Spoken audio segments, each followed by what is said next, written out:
Selamat siang Bardi, selamat siang teman-teman semua. Kami di sini dari kelompok 7 akan mempresentasikan tentang merger dan akuisisi. Dengan saya sendiri Zaki Ahmed dan teman saya. Saya Angel Nauli Margareta. Saya Naifa Gaisani Syakira. Saya Kail Hapsari. Dan saya Leonardo Senar. Kami di sini akan mempresentasikan tentang merger dan akuisisi. Yang pertama ada definisi merger dan akuisisi nih. Kita akan kenalan dulu nih, apa itu merger dan akuisisi?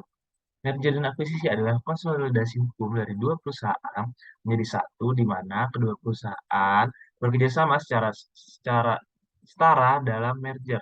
Sedangkan akuisisi menyeratkan bahwa satu perusahaan mengambil alih perusahaan lain dengan kepemilikan saham, aset, atau ekuitas dari perusahaan tersebut. Akuisisi juga disebut sebagai pengambil alih. Dalam istilah komersial, merger dan akuisisi itu sering dianggap sama gitu, sinonim, karena keduanya menghasilkan konsolidasi dua perusahaan. Ada contohnya nih dari akuisisi Facebook atas WhatsApp tahun 2014, di mana hasilnya perusahaan dengan aset bersama, karyawan, dan basis pelanggan dari perusahaan yang digabungkan atau diakuisisi. Facebook itu mengakuisisi WhatsApp, media sosial pesaingnya, dengan sekitar 500 juta MAU atau senilai 519 miliar dolar. For information, Facebook sama WhatsApp ini menciptakan sejarah sebagai akuisisi terbesar dalam dunia digital saat ini. Selanjutnya ada type of acquisition akan dibawakan oleh Naifa. Oke, terima kasih Zaki. Selanjutnya saya akan membahas tentang type of acquisitions, yaitu ada 4 tipe. Yang pertama adalah friendly takeover, atau pengambil alihan yang disetujui oleh manajemen dan pemegang saham dari kedua perusahaan. Namun, pengambil alihan tersebut diprakarsai oleh salah satu perusahaan sehingga secara teknis berbeda dengan merger.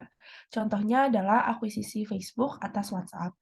Yang kedua, hostile takeover itu adalah manajemen perusahaan target tidak mau menerima pengambil alihan, tetapi untuk beberapa alasan, pengambil alihan tetap terjadi.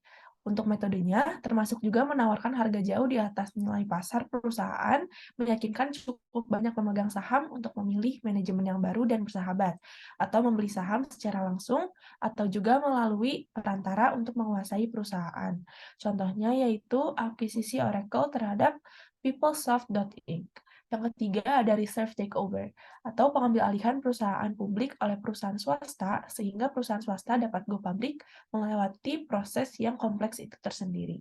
Contohnya yaitu pengambil alihan kembali operator seluler publik AS Metro PLC oleh T-Mobile USA milik swasta untuk membentuk perusahaan publik baru T-Mobile AS, operator seluler terbesar ketiga di AS.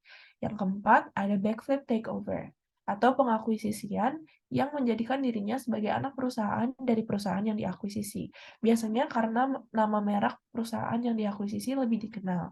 Contohnya yaitu produser video game Denmark Interceptor Entertainment mengakuisisi perusahaan Amerika 3D Realms dan memindahkan kantor pusatnya ke Aalborg, Denmark.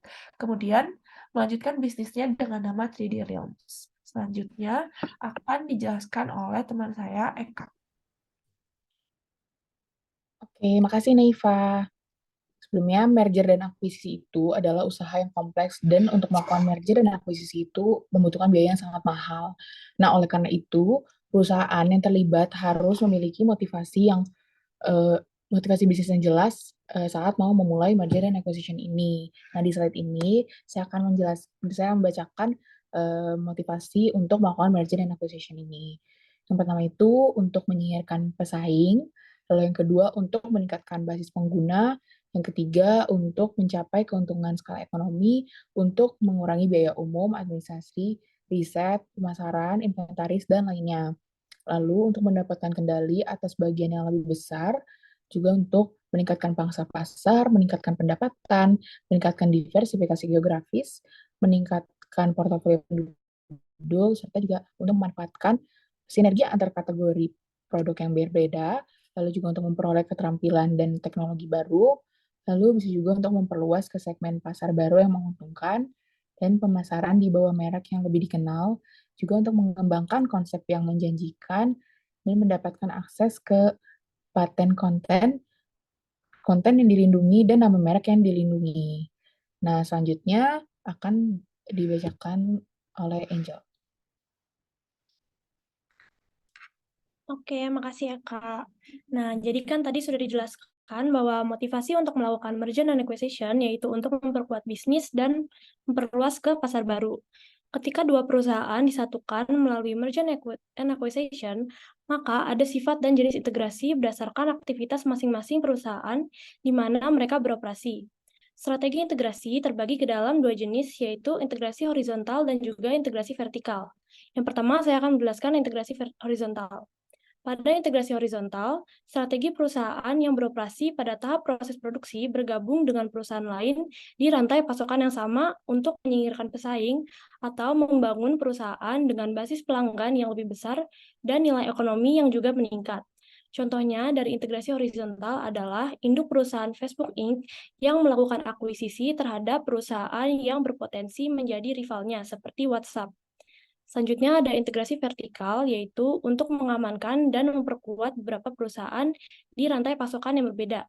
Terdapat dua jenis integrasi vertikal. Yang pertama yaitu backward or upstream vertical integration, di mana perusahaan memperluas operasional dengan mengontrol pemasok yang memproduksi input untuk produk perusahaan lain. Perusahaan mengambil alih pemasok bahan baku yang digunakan dalam produksi akhirnya untuk mengoptimalkan efisiensi produksi. Contohnya yaitu distributor film Netflix yang juga membuat kontennya sendiri. Lalu yang kedua yaitu forward or downstream vertical integration, di mana perusahaan memperluas operasinya dengan memperoleh kendali atas penyampaian layanan pelanggan. Perusahaan mengambil alih distributor yang bertanggung jawab untuk menjual produk akhir pada pelanggan untuk meningkatkan keuntungan dengan mengeliminasi pengantara juga mengontrol distribusi produk. Contohnya yaitu penyedia jaringan atau NP. Selanjutnya akan dijelaskan oleh teman saya yaitu Jenar. Oke, terima kasih Angel. Jadi dari apa yang udah jelasin teman-teman saya, sekarang saya akan menjelaskan kesimpulan atau conclusion dari penjelasan kami. Jadi yang pertama adalah merger. Merger itu terjadi ketika dua perusahaan sepakat untuk bergabung dan membentuk satu entitas baru. Kemudian dalam merger, kedua perusahaan memiliki tingkat kekuatan yang sebanding dan memiliki tujuan bersama untuk mencapai sinergi dan pertumbuhan yang lebih baik. Lalu merger dapat dilakukan dalam berbagai bentuk, termasuk salah satunya merger horizontal dalam industri yang sama, dan merger vertikal atau dalam rantai pasokan berbeda. Dan terakhir adalah tujuan umum dari merger sendiri itu untuk meningkatkan pangsa pasar, memperluas jangkauan geografis, mengurangi biaya operasional, menggabungkan sumber daya, atau mengoptimalkan efisiensi. Kemudian dari akuisisi terjadi ketika satu perusahaan mengambil alih kepemilikan dan kontrol perusahaan lain. Lalu dalam akuisisi, perusahaan yang mengakuisisi atau pembeli mengambil alih perusahaan yang diakuisisi atau target dengan membayar sejumlah uang atau tawaran lain. Lalu akuisisi dapat bersifat ramah jika ada kesepakatan antara kedua belah pihak, atau bersifat musuh jika ada perlawanan dari pihak target terhadap upaya akuisisi. Dan terakhir, tujuan umum dari akuisisi sendiri adalah untuk memperluas bisnis, mengakses pasar baru, memperoleh teknologi atau keahlian tertentu, menghilangkan pesaing, atau mencapai pertumbuhan yang lebih cepat. Baik merger maupun akuisisi dapat memiliki dampak signifikan pada perusahaan, pemegang saham, karyawan, dan pasar secara keseluruhan. Keberhasilan merger dan akuisisi sering tergantung pada integrasi yang efektif antara dua entitas yang terlibat, manajemen yang baik, dan strategi yang tepat untuk mencapai tujuan yang diinginkan.